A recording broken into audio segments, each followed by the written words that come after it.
So, short little video from Renaissance Workshops, and this time I'm showing you how I transfer a drawing onto a piece of ferrocement or whatever you want to carve. So I'll show you this. This is like, you can get these like pyrography. It's more or less basically like a soldering iron, but with little thin ends that you can interchangeable. So you can get these at any hardware. So this I find, and this is matting for weed matting, and it's fiber. It's not a woven. It's a fibrous one, and they're plastic, so you can actually melt holes in it. So this is like to make a cartoon, like they used to do in the olden days, like Michelangelo transferring a pattern onto the Sistine roof.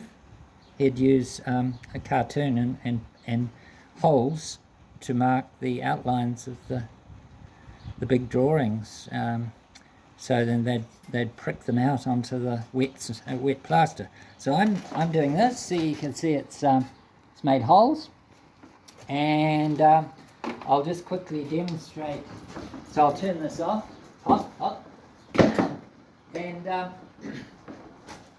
here's just white primer, and I'll show on this just a very light thing, and you've transferred the pattern.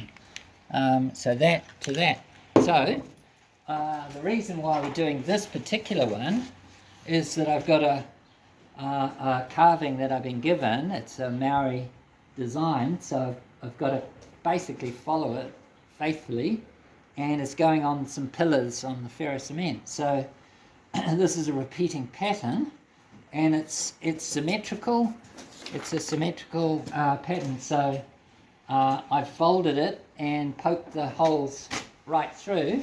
So when you do this, which I'm doing now, it comes into a double, and that is so symmetrical because it's been folded over. So now I'll demonstrate what I will be doing on the pillars on this bit of aircrete. This is a trial aircrete. This stuff floats. It's made with foam. So this is similar sort of hardness, a little bit harder than what I will be carving the pillars on. So basically you carve it before it sets, before the concrete really cures, and that way it's about 1,000 times easier than when it's cured. So this is simulating that. So I'll do a little spray there. So we got a pattern, a lines. Now there's two things that I would suggest. One is a V-shaped chisel, which would need a bit of sharpening as you go, but it is a pretty amazing thing, because you can basically, now what I should have done is you're meant to use mallets, not hammers, with these. There's one. So a little mallet like that, and so this is a V-shaped line that it makes, and you can go over it. So that's how I'll be carving the Maori carving onto the pillars. The fabric will wrap around and then spray. So this is the other one. This is a tungsten scraper, which you can buy at hardware, and they will scrape concrete for really. So you can basically you can scrape all day with one of these, or maybe half a day, and then you might have to turn the blade over and keep it sharp. But basically, that's all when we were carving at Utopia Cafe, we used these scrapers as much as anything, rather than chisels, because the scraper you can sort of pull, and it's pretty cool. So now you have seen a little bit about transferring a pattern onto wet cement or uncured cement. So it'd be like the day after, or after half a day maybe, you could carve into it, and it's like basically carving butter. See, this is quite a bit harder, even though the aerated concrete, aircrete they call it. You can look it up and it's pretty cool. There's some good people that are doing all sorts with aircrete because it's insulating. So it's good for dome houses and things like that.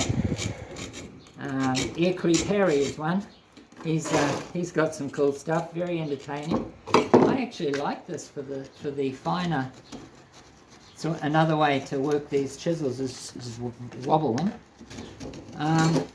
So basically then, that could either be the final coat, or we could rub in with latex gloves. You can rub in a very fine grouting coat, and we probably will do that.